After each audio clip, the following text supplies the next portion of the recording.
Hola, me llamo Jordi Molina y vamos a tener una conversación al respecto del hermano de mi padre, que fue uno de tantos desaparecidos después de la contienda civil.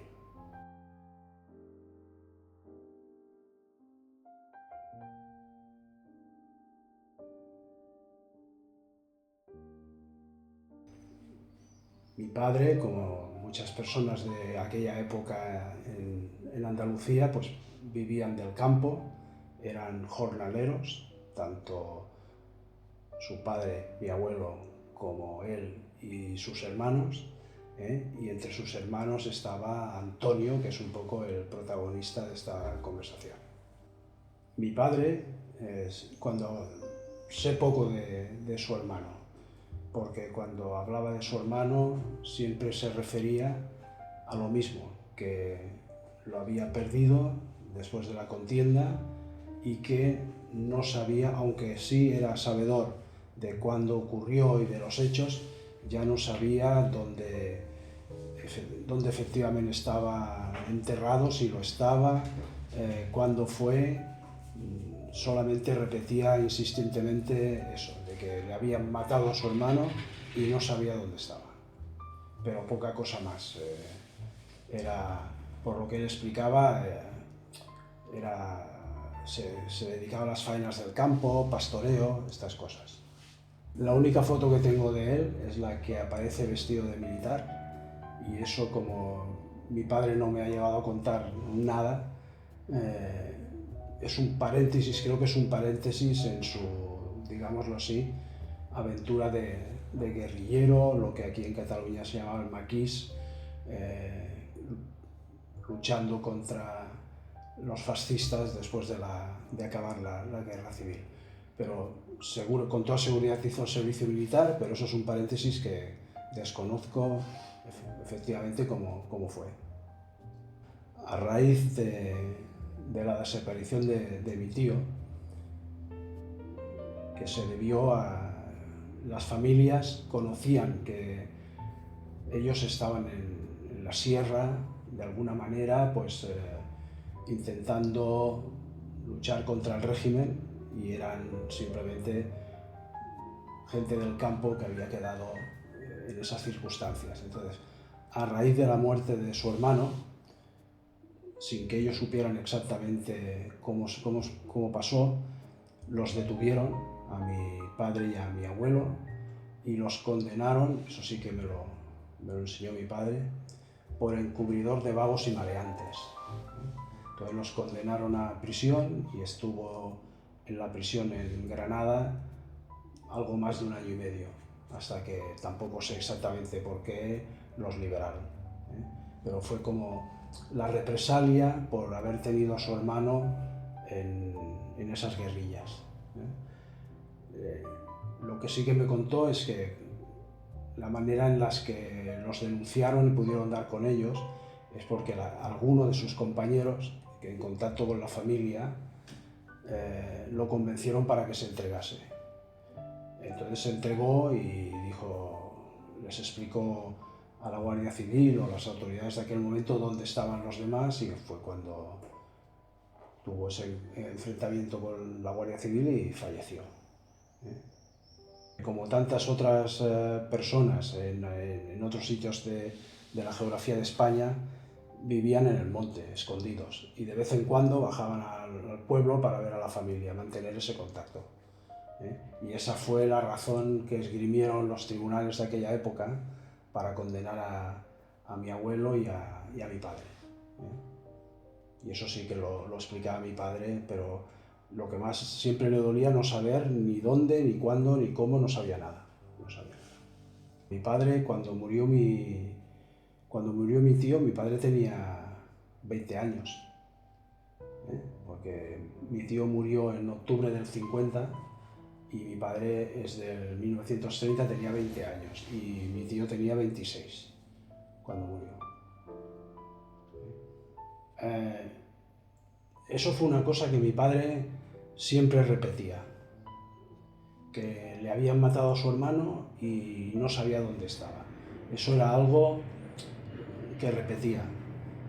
hasta que al final, cuando ya él se encontraba bastante mal, me dio por intentar buscar qué había pasado, en qué circunstancias, dónde, y me dirigí a la Dirección General de la Guardia Civil, explicando que había muerto mi tío en un enfrentamiento con la Guardia Civil, y en pocos días, en pocas semanas, me contestaron y me explicaron las circunstancias, dónde, fechas, todo.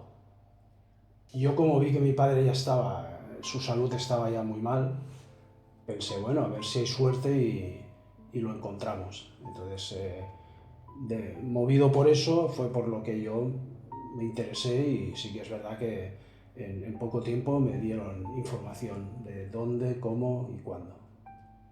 Me parece tan inhumano que personas que se dicen creyentes y que llevaban bajo palio al dictador, asesino y criminal, que van a misa 3 veces al día, no hagan o no tiren adelante una cosa como el perdón, que es lo más,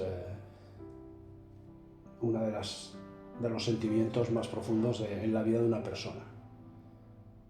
Hay un libro de García Márquez, que es 100 años de soledad, y hay una frase en el libro que dice que un momento de perdón vale más que 100 años de rencor. Entonces, ver que esa gente no tenía esa mínima humanidad de tratar a un difunto con respeto, ya los retrata ante la historia. Son unos criminales, asesinos, inhumanos. Ya está. Hay muchos ejemplos, mi tío es solo uno. Yo, este año se cumple el centenario de García Lorca, y todo el mundo habla del genio de un poeta global, reconocido, y que no sepamos dónde está enterrado. ¿De verdad? ¿De verdad? ¿Asesinado por una banda de fascistas por ser de izquierdas y homosexual? Y 80 o 90 años después no sepamos dónde está. Eso define que cuando hablan de democracia en España es una democracia de tercera división regional. Porque un pueblo que no reconoce sus errores y trata de enmendarlos no merece el respeto. Gobierno valiente, que hasta ahora no lo ha habido, que haga un acto sincero de reconocimiento. No lo ha habido, porque todavía hay lugares donde hablar de eso es un problema. Y más ahora que viene una ola de fascismo donde minimiza esos hechos. Y hay escritores también muy destacados que se atreven a decir que la guerra la perdimos todos. Eso es mentira. La guerra la padecieron todos, estoy seguro, pero los que la perdieron, está muy claro quién la perdió. Y el gobierno fascista lo recordó durante todos sus más de 40 años que estuvo en el poder. Y los que han seguido no tienen ni la valentía ni la voluntad de decirlo claramente.